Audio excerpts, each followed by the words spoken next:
Ok, jóvenes, voy a continuar con esta clase que quedó pendiente del sistema nervioso.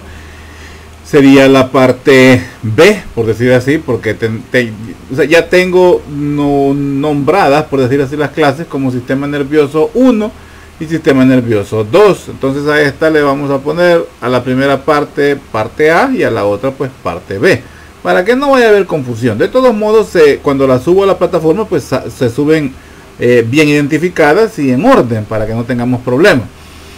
Entonces vamos a terminar, logramos ver sobre el sistema nervioso central, sistema nervioso periférico, hablamos de cómo es funcionalmente y estructuralmente, cómo se subdivide, hablamos pues de las partes del encéfalo, hablamos también sobre la médula espinal, bueno, a grandes rasgos, ¿verdad? Hablamos también, terminamos hablando de esta diapositiva que tengo ahí ahí puesta, donde hablábamos de cómo está conectada pues la columna, perdón, la médula espinal con el encéfalo, es a través pues del foramen magno, ¿verdad? Que es parte es una abertura, es una ventana que encontramos en el hueso occipital, pero la estructura que permite la unión entre el encéfalo y la médula espinal pues es la médula oblonga, que es parte del tallo encefálico.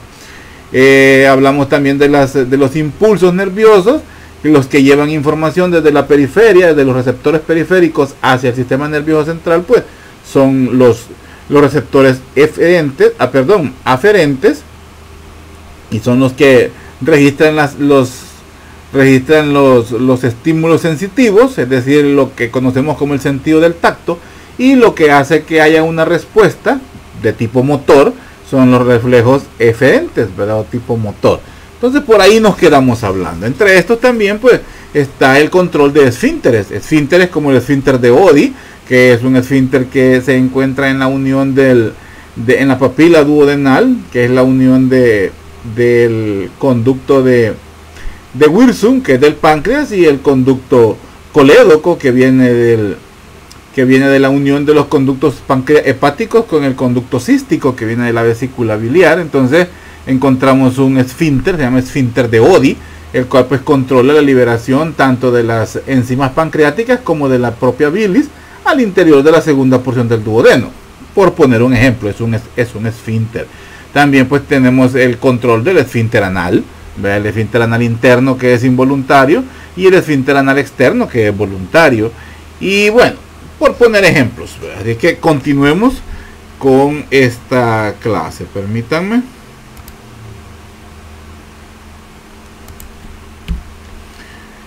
Aquí pues vamos a hablar más detalladamente sobre el sistema nervioso central. Como dice ahí, pues los hemisferios del cerebro están constituidos por sustancia gris. Esto que encontramos, esto es un corte coronal, ¿verdad? Sobre el encéfalo, es un corte coronal, y esta es la galleta, por decirlo así, que vemos de ese corte. En la periferia encontramos la sustancia gris y al centro encontramos la sustancia blanca. Esta situación cambia en la médula espinal, es todo lo contrario. Entonces, en la periferia encontramos la sustancia gris. Estos son los hemisferios, hemisferio derecho, hemisferio izquierdo. Entonces, en la sustancia gris encontramos los cuerpos de las células. Las células del sistema nervioso central se llaman neuronas. Entonces, los cuerpos de las neuronas los encontramos en la sustancia gris. Y en la sustancia blanca es la que está constituida por los axones, que forman los tractos o las vías, y también pues los ventrículos.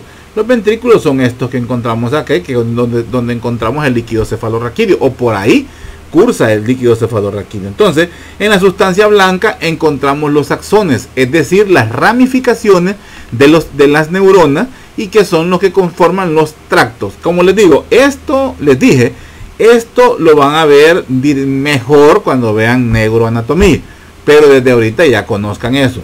Los cuerpos de las neuronas constituyen la sustancia gris, y los axones, o sea la cola, la forma en que se comunican las neuronas, se encuentran en la sustancia blanca.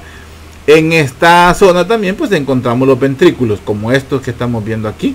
son ventrículos y es por donde cursa el líquido cefalorraquídeo.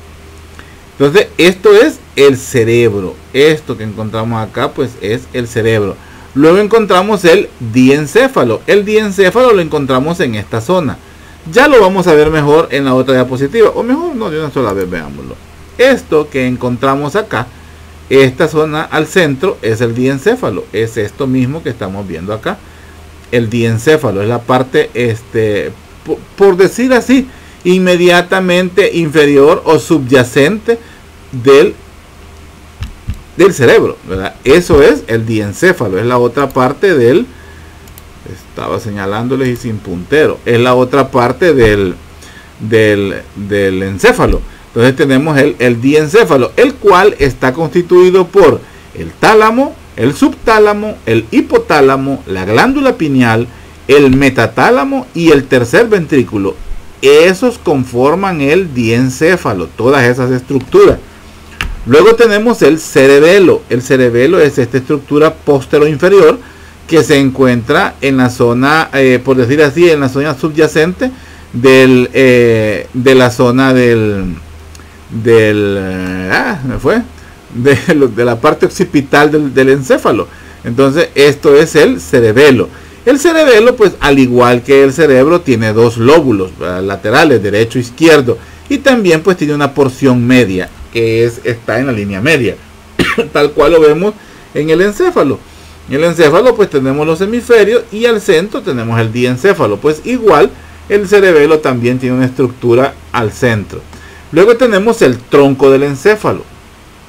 Este se compone del mesencéfalo, la protuberancia o puente y el bulbo raquídeo. Es esta estructura que encontramos acá. Esta es antero-inferior del cerebro, del encéfalo.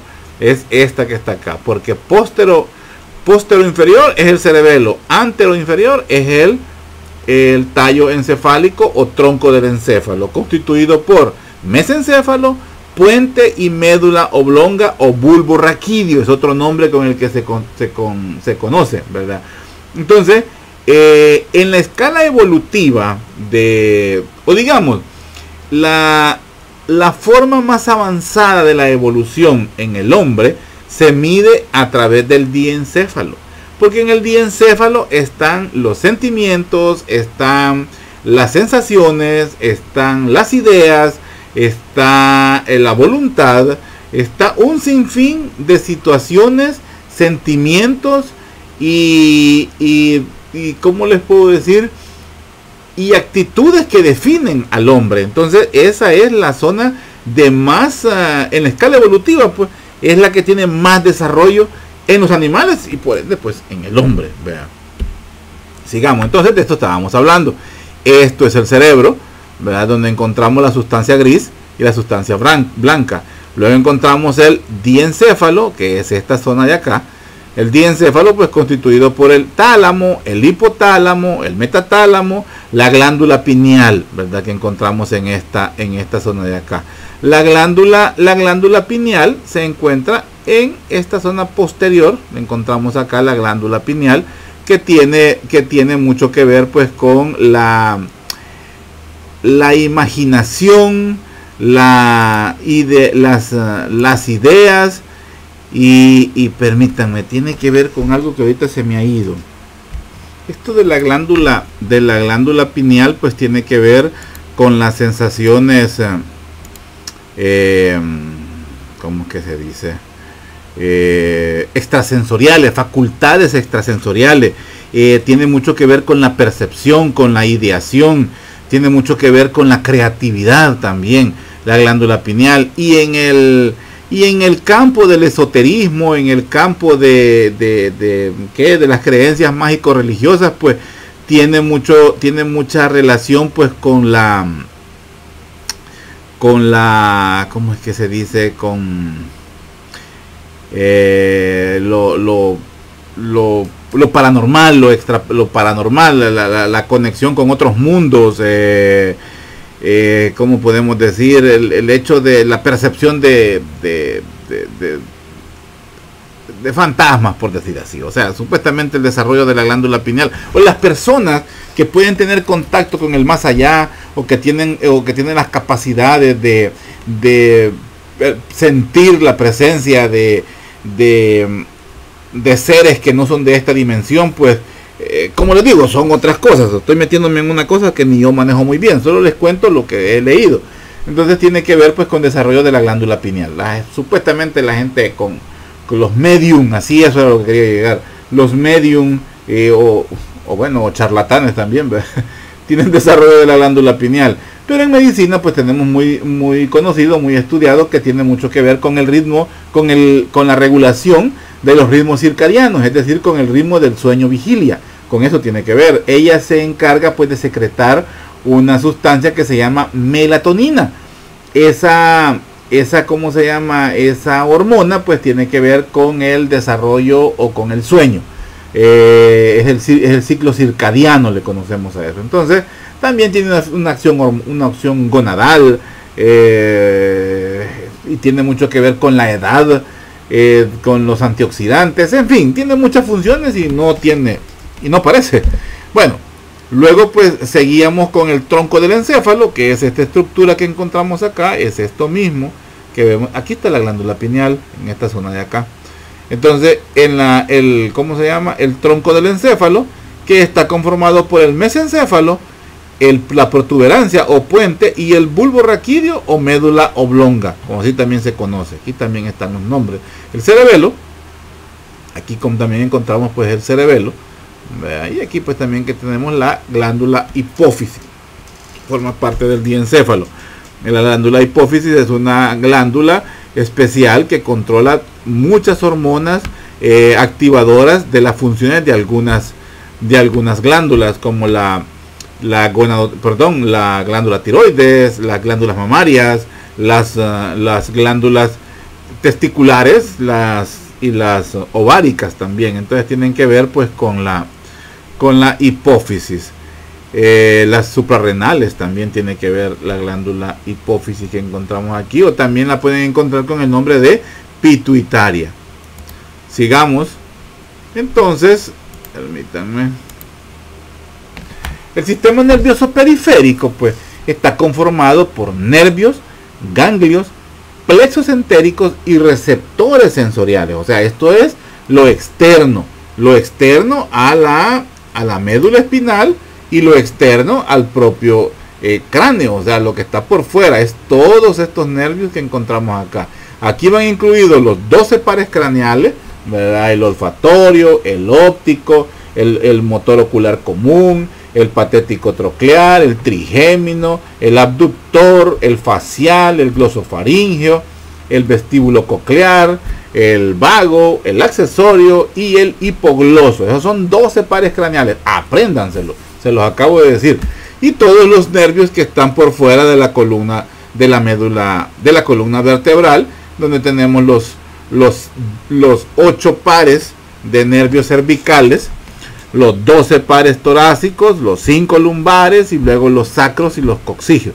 Ahora bien, ¿cuántas vértebras tiene? O sea, de cada vértebra emergen 2 o emerge un par de nervios y se numeran según la vértebra de donde emergen. Es decir, de la C1, así se conoce la vértebra cervical 1, luego tenemos la vértebra cervical 2, vértebra cervical 3. Esos mismos prefijos, se llevan los nervios espinales a nivel cervical. Son 7 vértebras cervicales. ¿Por qué será que hay 8 pares de nervios cervicales si solo son 7 vértebras? Un punto para quien me conteste eso. ¿Por qué hay 8 pares de nervios cervicales cuando solo hay 7 vértebras nada más? Sigamos. Entonces, un nervio es un haz de cientos de miles de axones. O sea, la confluencia de los axones, eso es lo que conforma un nervio, que se encuentran por fuera del encéfalo y de la médula espinal. Cada nervio sigue un camino definido e inerva una región específica del cuerpo.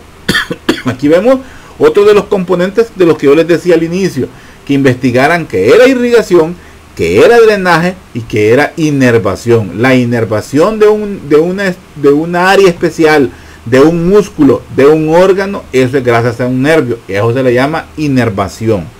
Un ganglio son pequeñas masas de tejido nervioso constituidos por los cuerpos celulares de las neuronas, localizadas por fuera del encéfalo.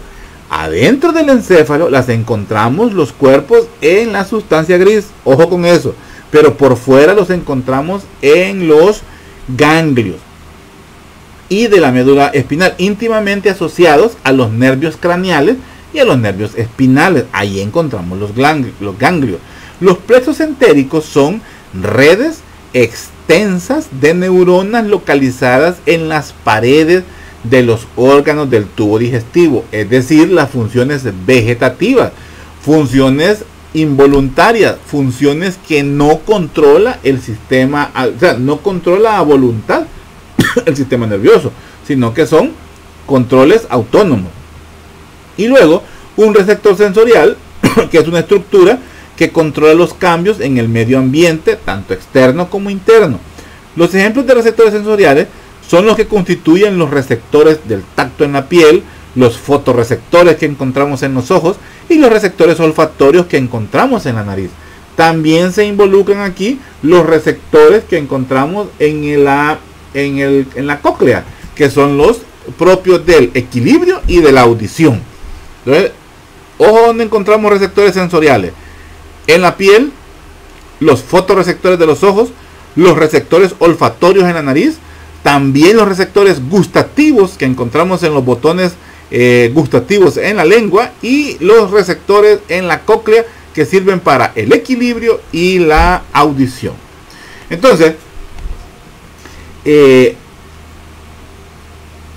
la conexión que permite tener, perdón, mejor dicho, la estructura que permite que haya una conexión entre el sistema nervioso central y las estructuras que deben hacer una función específica es gracias al sistema nervioso periférico.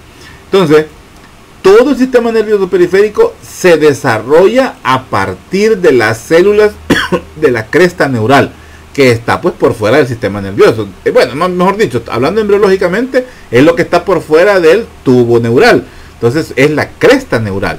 Desde ahí se origina todo el sistema nervioso periférico, porque el sistema nervioso central se origina del tubo neural.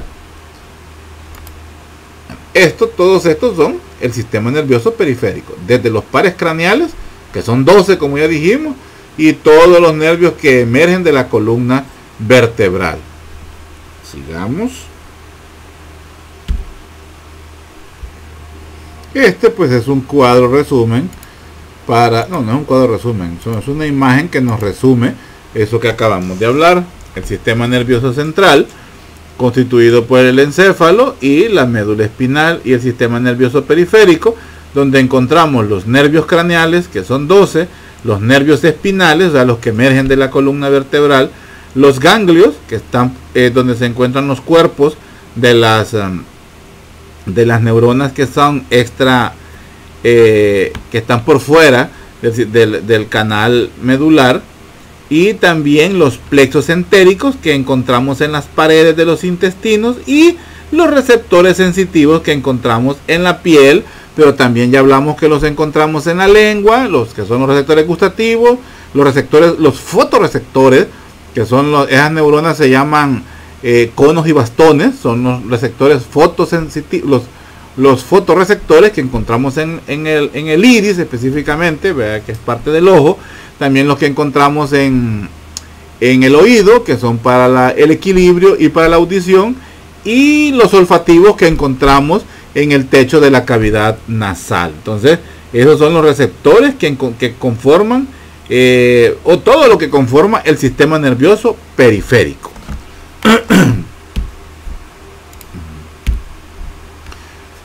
Para entenderlo mejor al sistema nervioso, decimos que tenemos un sistema nervioso voluntario y es el que le conocemos como somático.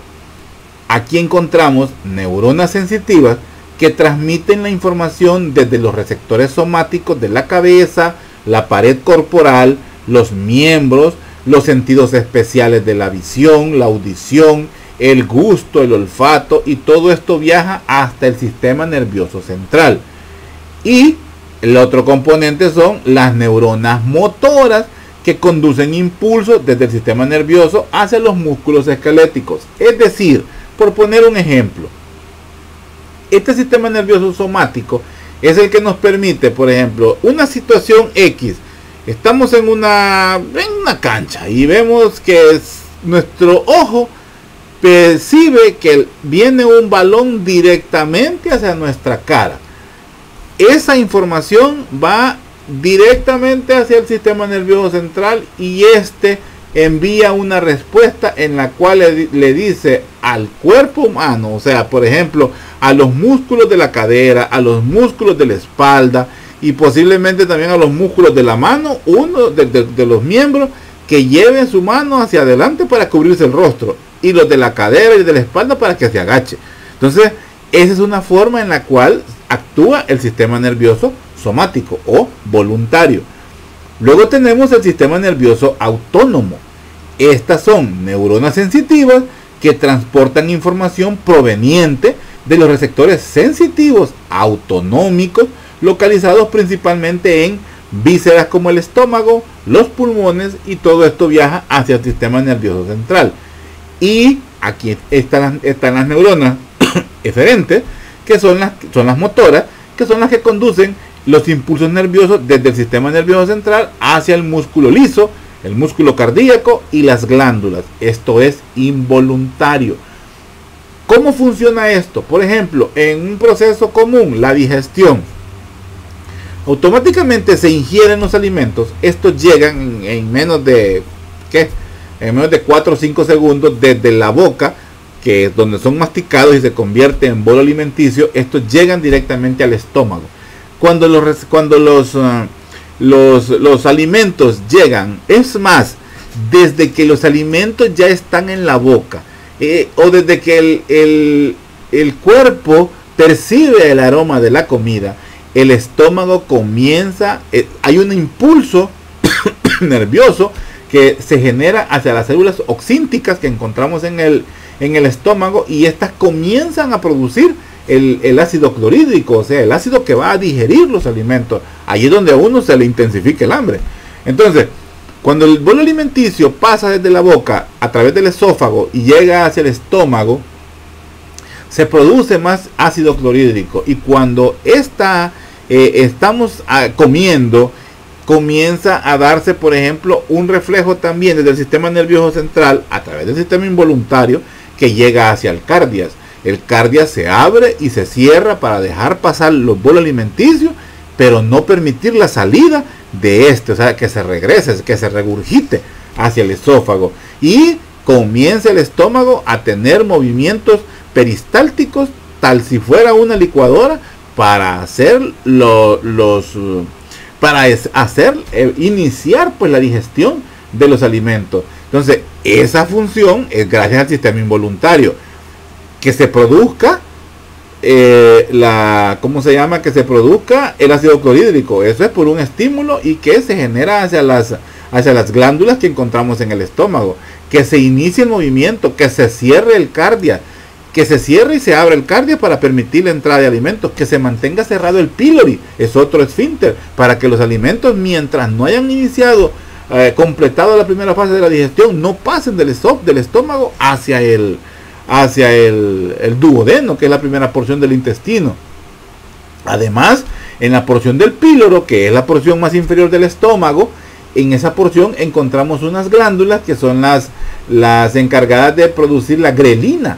La grelina es una hormona que tiene que ver con el apetito, pero también estimula la producción de insulina cuando comienza a detectar azúcares en ese bolo alimenticio. Entonces, eso es el sistema involuntario. Nosotros solo comemos.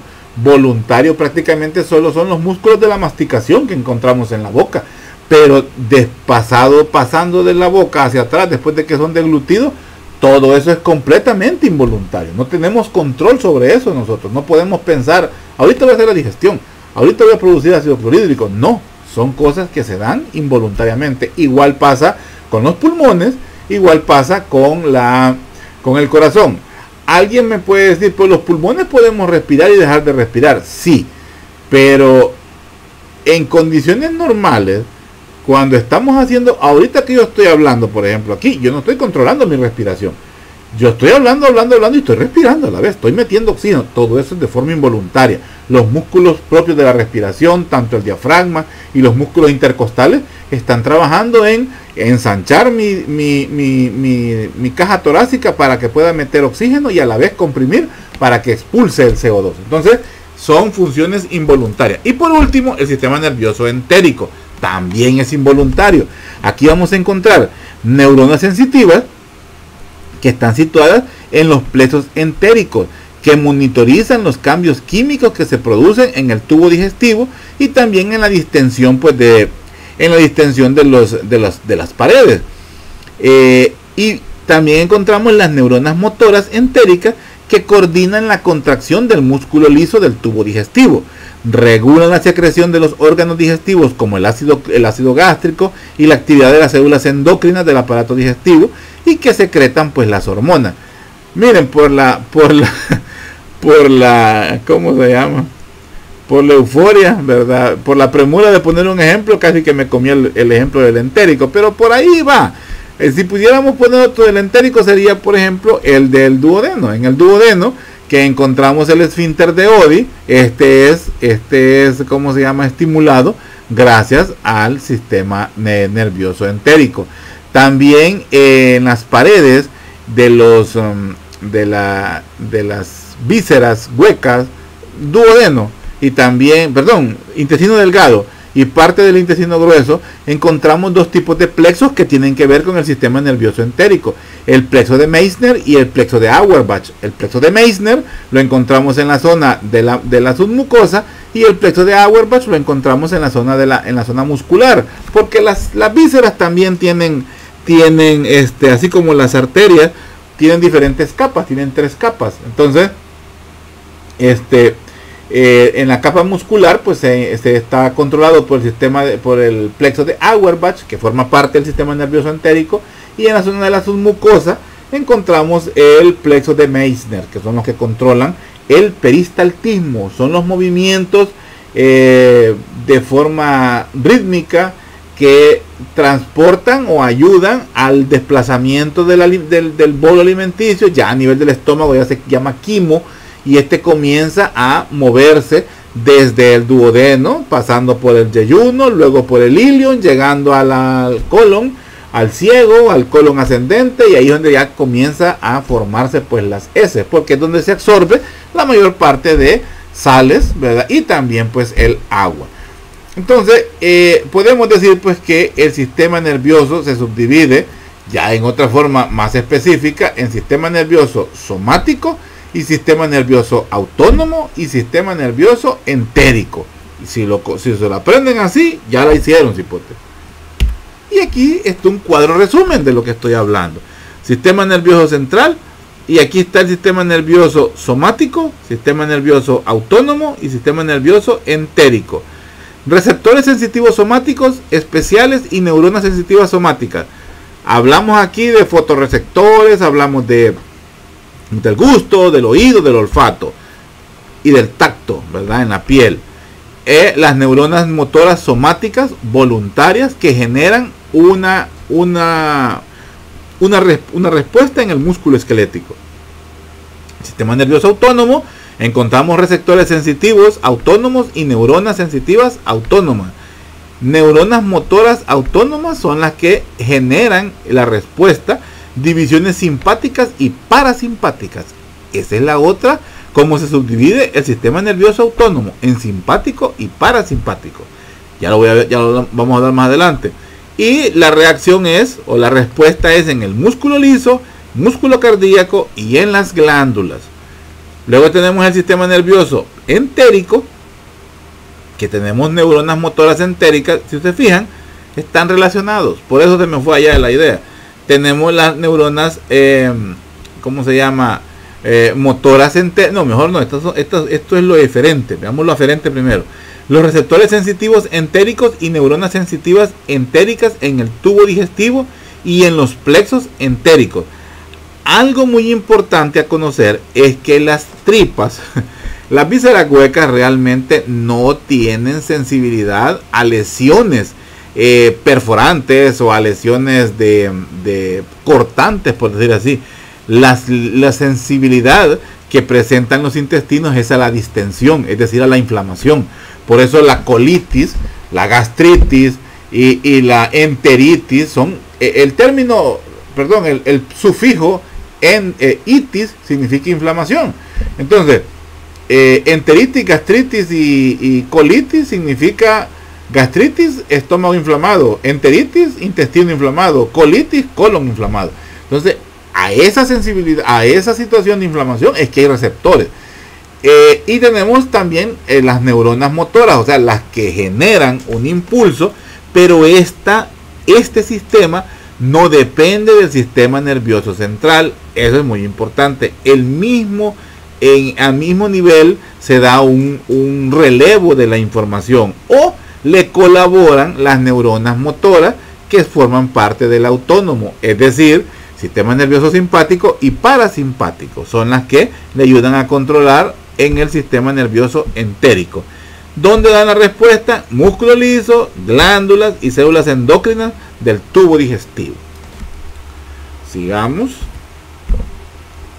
La zona motora del sistema nervioso autónomo tiene dos ramas, una división simpática y la división parasimpática. Esta es la división simpática que va desde T1 a L2. Esta es la división simpática. Y la parasimpática tiene que ver con el tronco del encéfalo, o yo digo médula oblonga, ¿verdad? El tronco del encéfalo es lo que conecta, lo que permite la conexión entre el encéfalo y la médula espinal, y los nervios craneales 3, 7, 9 y 10.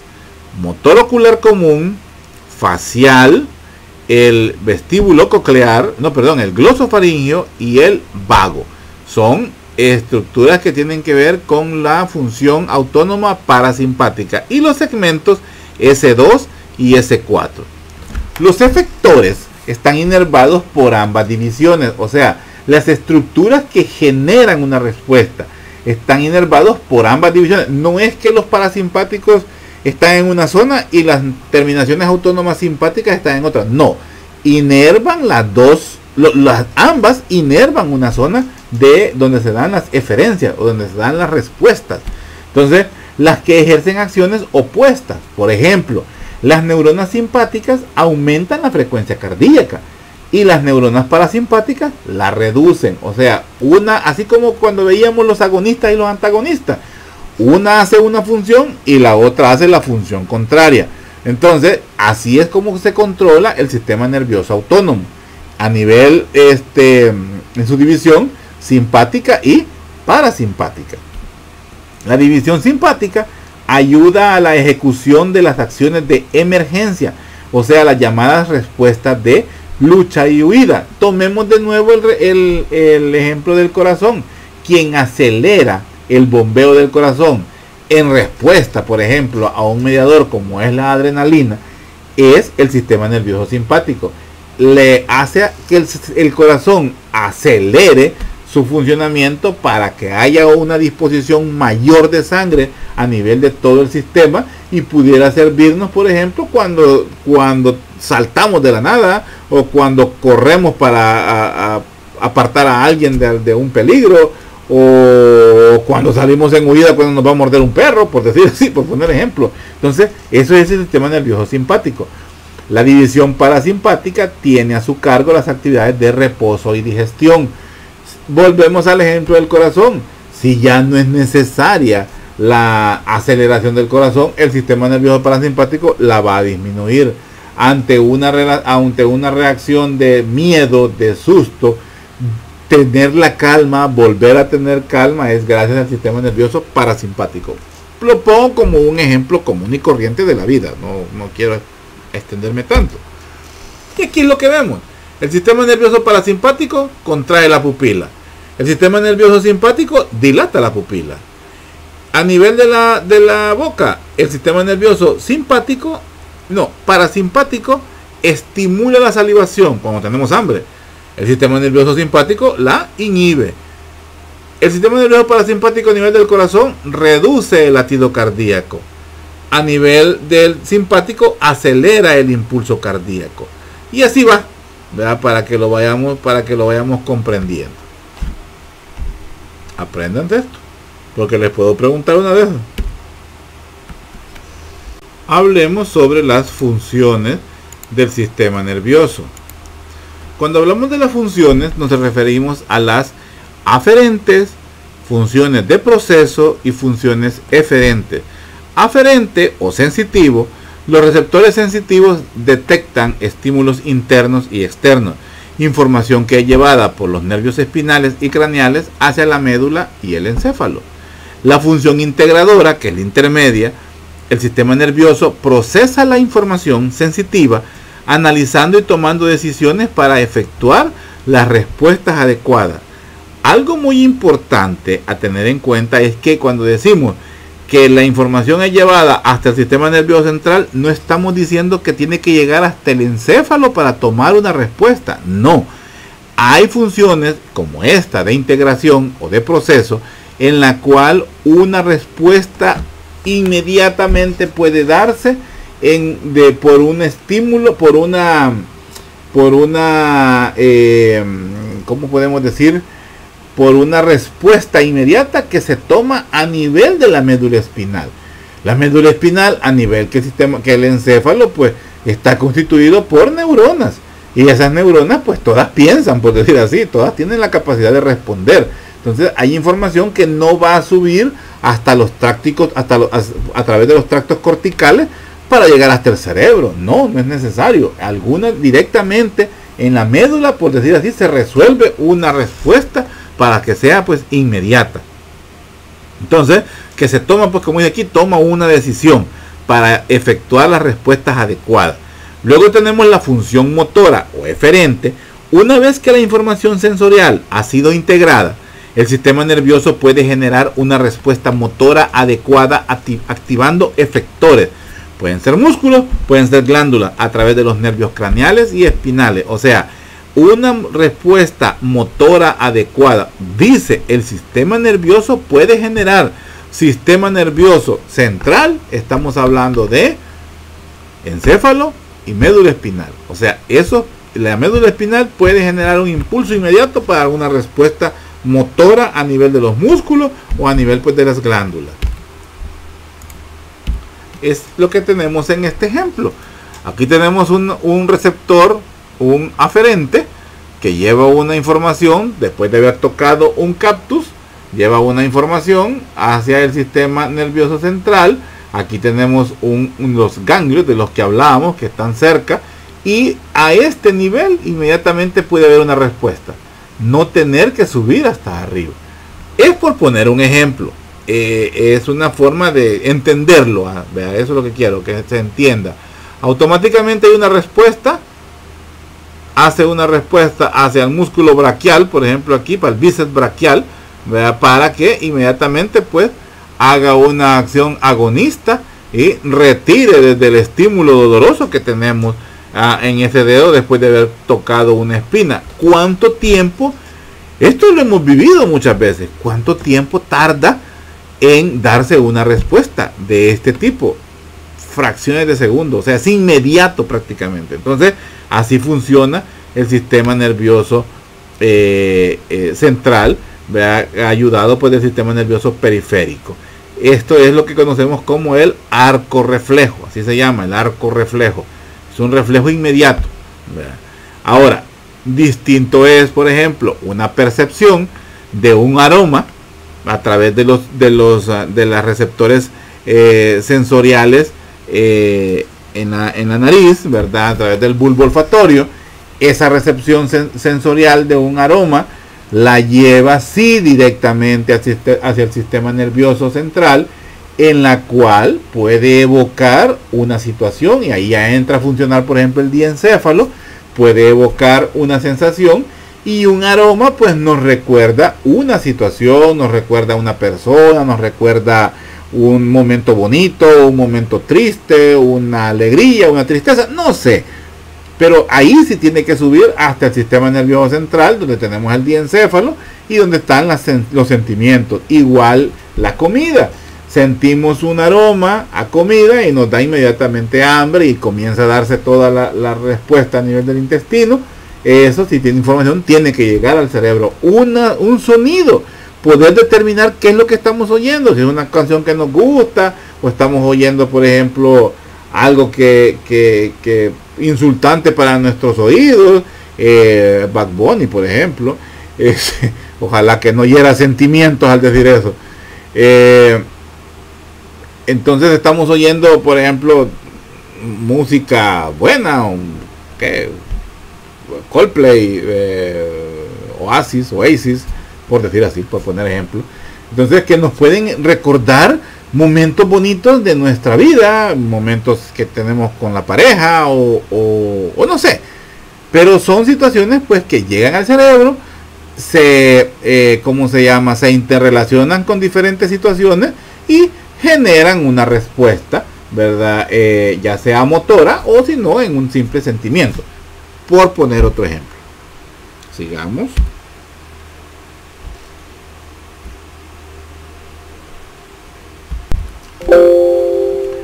Para el estudio o para la evaluación de la función o de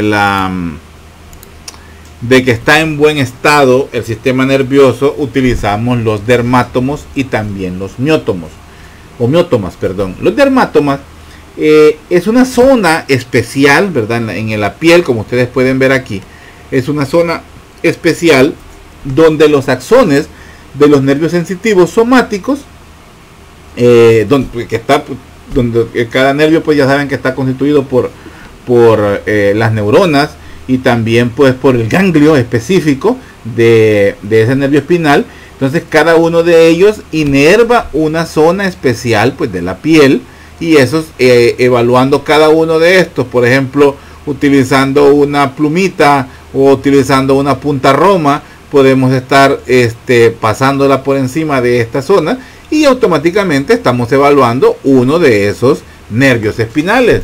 Por ejemplo, en el cuello, pues C2, C3, C4, C5, T1, todas estas áreas son inervadas por estos nervios. Entonces, ahí estamos viendo cómo está la sensibilidad en esa zona. Por ejemplo, en la zona del recto llano, pues es el sacro 4. Entonces, es una forma de evaluar cada una de estas zonas, de evaluar la estabilidad y la funcionabilidad de esos nervios espinales. Entonces, en el cuerpo humano encontramos un total pues de 31, ¿cómo se llama? Son 30 dermátomas, son las que encontramos a nivel pues del cuerpo humano. Aunque son 31 nervios espinales o 31 zonas. Pero el problema es que C1 realmente no presenta una raíz nerviosa sensitiva. C1, como ustedes pueden ver aquí, empieza C2, C3, igual aquí, C2, C3.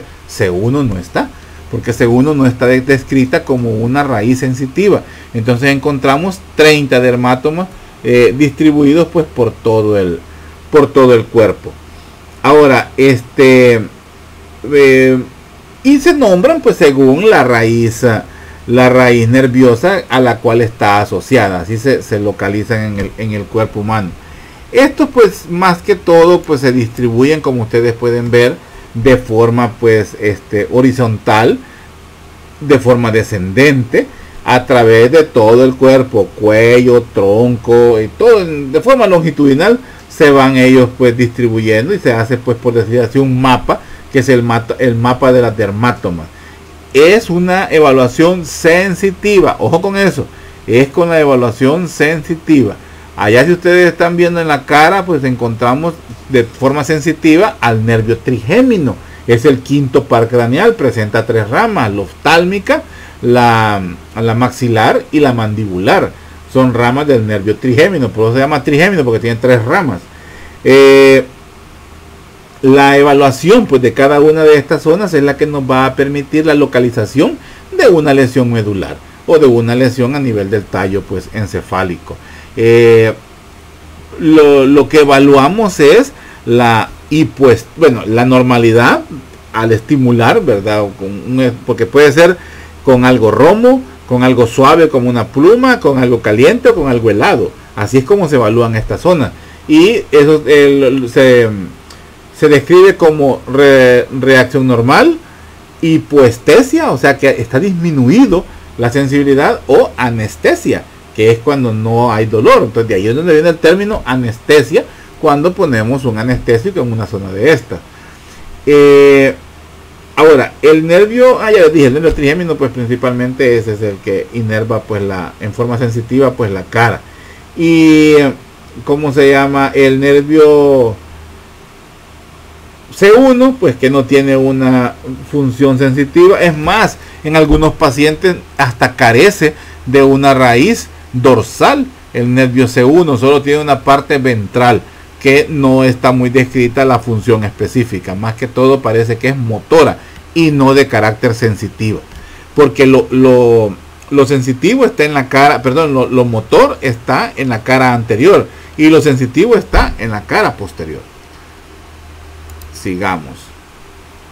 Ahora, los miótomos, ¿verdad? Los miótomos ya tienen que ver con la inervación por un nervio espinal o por un nervio espinal o nervio raquídeo de un grupo de fibras musculares. O sea, aquí ya tiene que ver con el movimiento, es decir, con lo motor. Aquí tiene que ver eso. Entonces, se evalúa pues se estudia pues para evaluar la posible debilidad o la pérdida pues de la fuerza de tipo muscular, o la dificultad también para desarrollar o para hacer un movimiento por el daño en algún segmento o una estructura pues que está lesionada. Aquí podemos ver por ejemplo C1, ¿verdad? Aquí ya vemos que C1 sí se puede evaluar, tiene que ver con la flexión de la cabeza. C2 tiene que ver con la extensión de la cabeza. C3 con flexionar la cabeza lateralmente. Estas son las miótomas que podemos evaluar en la función motora de un nervio o de un grupo de nervios. Por ejemplo, también aquí, si tenemos una dificultad para flexionar el brazo o hay una debilidad en esa zona, vamos a ver que están afectadas, por ejemplo, las raíces de C6, ¿verdad? Puede ser una, porque el que ayuda a flexionar el brazo es el bíceps braquial. Entonces podemos ver que el C6 está dañado, y el que lo hace que lo regrese, que es el antagonista, es el C7, que está en la región posterior. Eso nos daría a nosotros la idea de que el paciente o tiene una lesión medular o tiene una situación que le está afectando el movimiento en esta zona. Entonces, los dermátomas nos sirven para evaluar la sensibilidad y los miótomos para evaluar la motricidad o el movimiento. Eso pues nos ayuda a diagnosticar una lesión a nivel de la médula espinal. También nos ayuda a medir los grados de debilidad que puede haber, debilidad muscular que puede haber en un paciente quirúrgico, un paciente desnutrido, un paciente con una desnutrición calórica, desnutrición proteica, en fin. Nos sirve para ver la vitalidad del paciente. Entonces, el resultado pues nos va a indicar una posible lesión de una raíz nerviosa en la médula espinal, o también pudiera ser, ya se me iba a ir, que puede haber una compresión de algún nervio espinal debido a una hernia. Esta actividad o esta forma de evaluar a veces es más frecuentemente la hacemos, por ejemplo, cuando estamos evaluando la ciática, el problema que se llama ciática, no la asiática. La asiática es una chinita. La ciática es una lesión donde están afectados las raíces a nivel lumbar. Estas raíces pueden dar una lesión o una afectación en el miembro inferior, que puede ir desde la espalda baja, hablando ya cerca del sacro, hasta todo el miembro inferior, que se traduce en debilidad muscular, dolor muscular y a veces hasta pérdida de la sensibilidad, y es por una compresión a nivel de L4, L5 o S1 en esa zona, y eso nos va a traducir en la patología común que se conoce como ciática. Sigamos entonces ahora hablando de la irrigación sanguínea, ¿verdad? del encéfalo.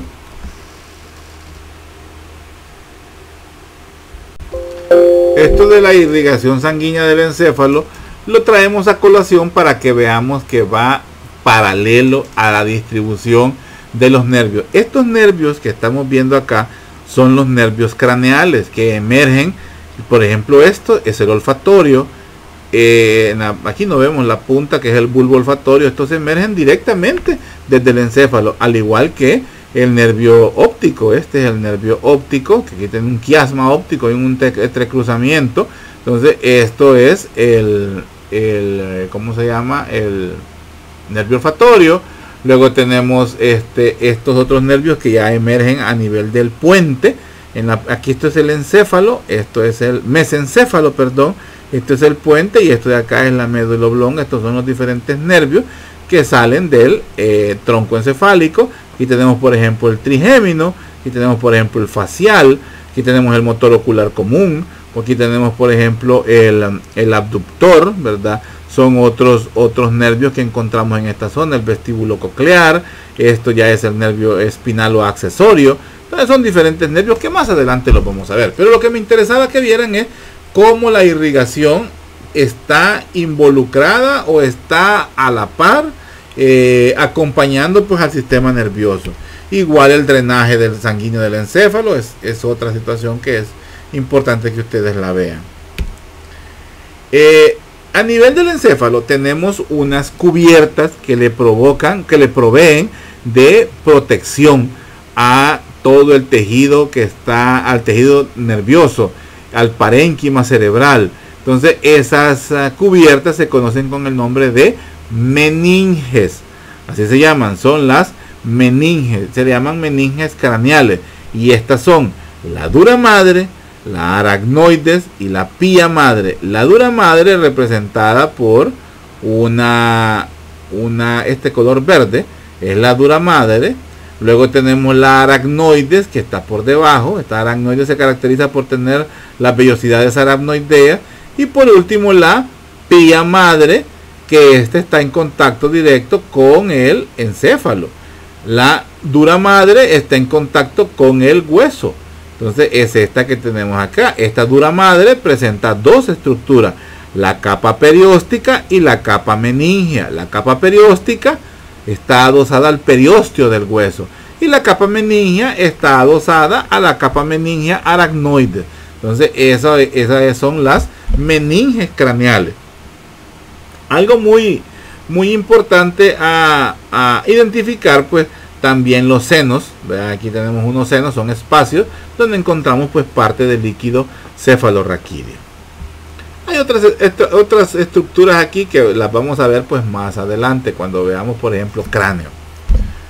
En cráneo vamos a volver a ver el sistema nervioso, parte del sistema nervioso. Estas son las meninges, y las importantes a tener en cuenta son la dura madre. La dura madre presenta tres proyecciones.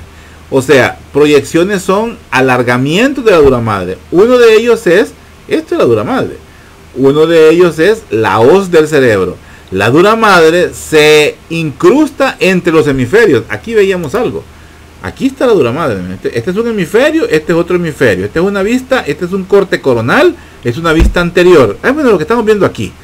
Entonces, esto que se introduce aquí y que ayuda a separar los hemisferios derecho e izquierdo es la dura madre, y esta se llama la hoz del cerebro. Es una de las proyecciones de la dura madre. La hoz del cerebro ayuda a separar los lóbulos derecho e izquierdo del encéfalo. Luego tenemos la tienda del cerebelo. El cerebelo está en esta zona de aquí posterior. Entonces la tienda es como una cubierta que está por encima del cerebelo. A esa se le llama la tienda del cerebelo. Pero además tenemos otra estructura que ayuda a separar los lóbulos. ¿Se acuerdan que hablamos que el cerebelo se parece al encéfalo en que presenta dos lóbulos? Entonces, derecho e izquierdo. Pues el cerebelo también tiene una hoz, la hoz del cerebelo. De superior a inferior, las proyecciones de la dura madre son la hoz del cerebro, la tienda del cerebelo y la hoz del cerebelo. Pregunta de examen. Hablando sobre el líquido cefalorraquídeo, el líquido cefalorraquídeo, pues estas son las características. Es un líquido claro e incoloro, compuesto principalmente por agua. Protege al encéfalo y a la médula espinal de daños físicos y químicos. Algo que no dije, las meninges se extienden hasta la médula espinal. Ojo con eso, también la médula espinal tiene meninges. Transporta oxígeno y glucosa desde la sangre a las neuronas y a la neuroglia. Ya habíamos dicho, los combustibles propios del sistema nervioso son el oxígeno y la glucosa. No hay otra cosa que consuma el encéfalo o el sistema nervioso. Lo que consume es oxígeno y glucosa. El líquido cefalorraquídeo circula continuamente a través de las cavidades del encéfalo y de la médula, por el espacio subaracnoideo entre las aracnoides y la pía madre. Ahí es donde viaja el líquido cefalorraquídeo, en el espacio subaracnoideo. ¿Cuánto es el volumen total de líquido cefalorraquídeo en el adulto? 80 a 150 ml. Imagínense, es algo bien poquito de líquido cefalorraquídeo. Los ventrículos son 4 cavidades llenas de líquido cefalorraquídeo. Ya vimos un ventrículo hace poco de líquido cefalorraquídeo en el encéfalo, y son 2 ventrículos laterales, el tercer ventrículo y el cuarto ventrículo. Esas son estructuras llenas de líquido cefalorraquídeo, son espacios que se encuentran entre el encéfalo. La mayor parte del líquido cefalorraquídeo se produce en los plexos coroideos, redes capilares sanguíneos en las paredes de los ventrículos. Ahí es donde se produce el líquido cefalorraquídeo, específicamente en los ventrículos gracias a los plexos coroideos. Aquí pues bueno, el líquido cefalorraquídeo es un cerebro espinal, es el líquido acuoso que baña la superficie del encéfalo y de la médula espinal.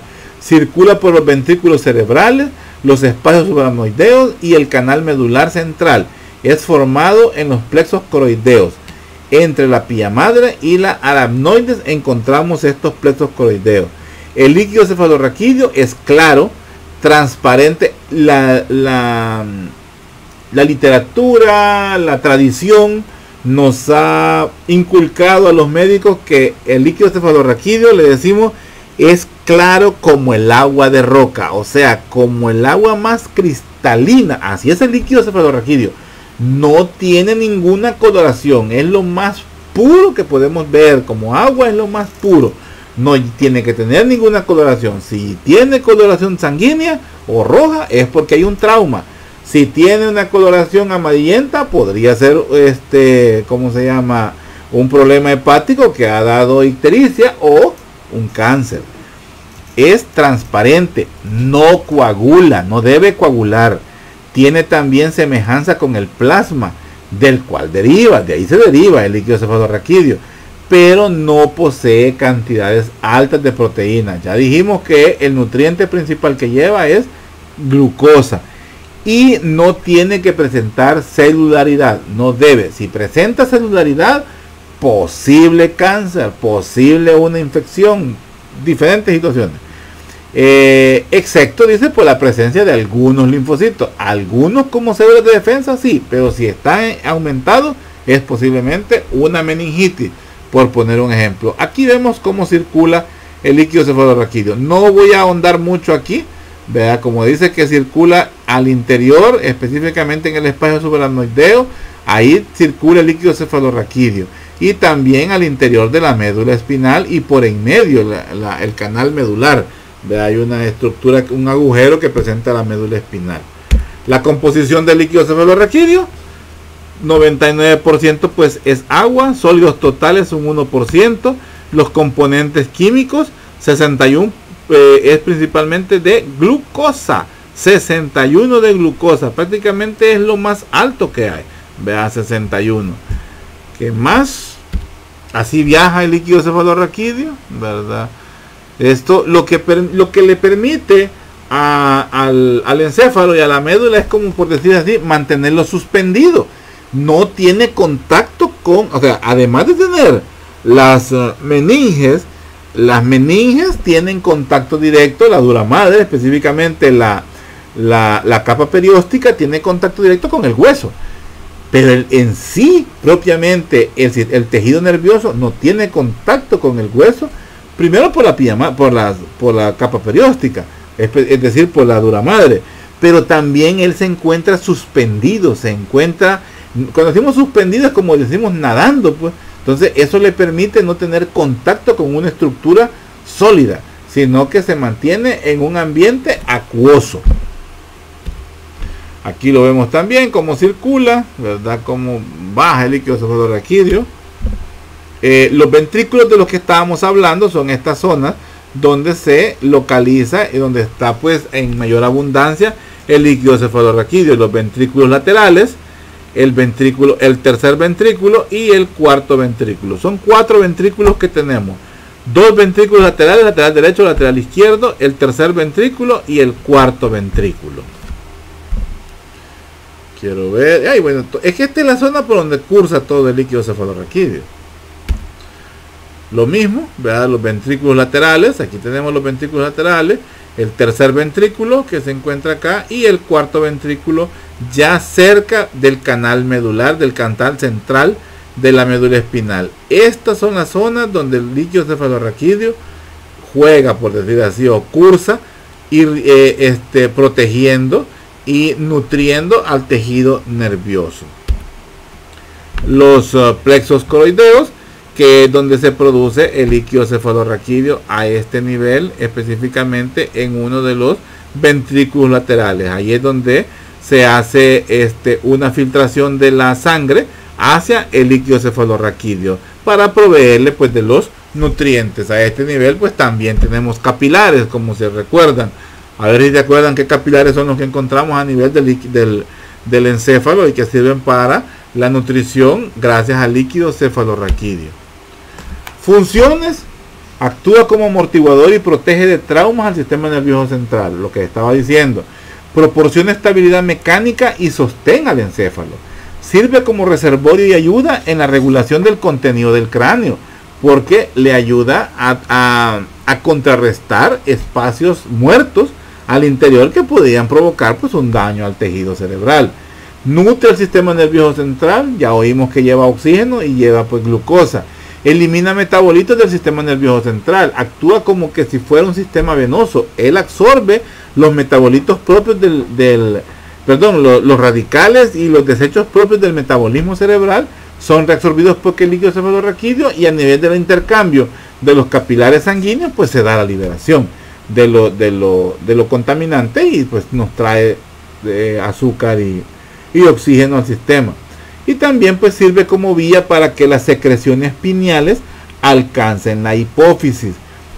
Ya hablamos de que la glándula pineal pues tiene una función en la regulación hormonal. Esta regulación hormonal la hace directamente en la hipófisis, principalmente en la neurohipófisis, porque la hipófisis tiene una porción neurohipófisis y otra porción que se llama adenohipófisis, que es la parte posterior. Entonces estas son funciones del líquido cefalorraquídeo. Para el estudio del líquido cefalorraquídeo pues hacemos lo que conocemos como la punción lumbar. Esta se hace en estos espacios entre L3, L4 y L5.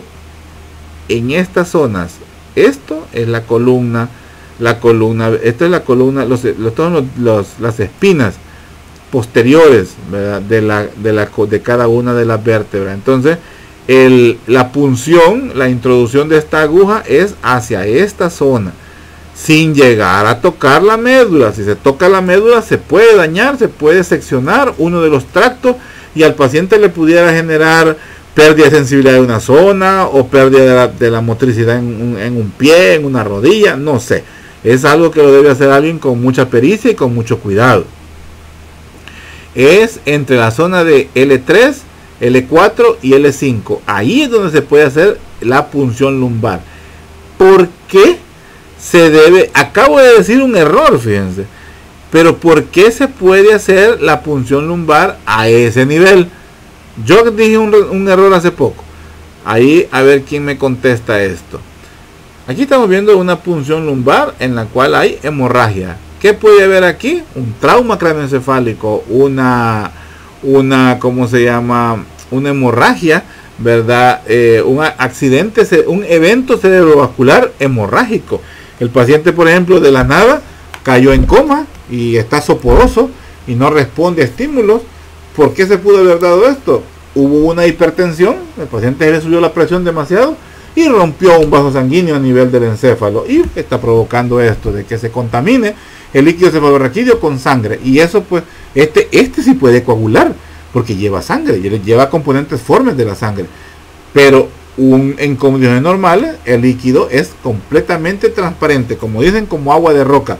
Los que viven en las afueras de San Miguel, bueno, ni tan en las afueras, en lugares así como, bueno, donde hay nacimientos de agua. Ustedes vean un nacimiento de agua, que es un agua que se caracteriza por ser fresca, rica, dulce, pero lo principal es lo transparente que es esa agua. Entonces, así es el líquido cefalorraquídeo. Y bueno, con esto pues terminó la clase.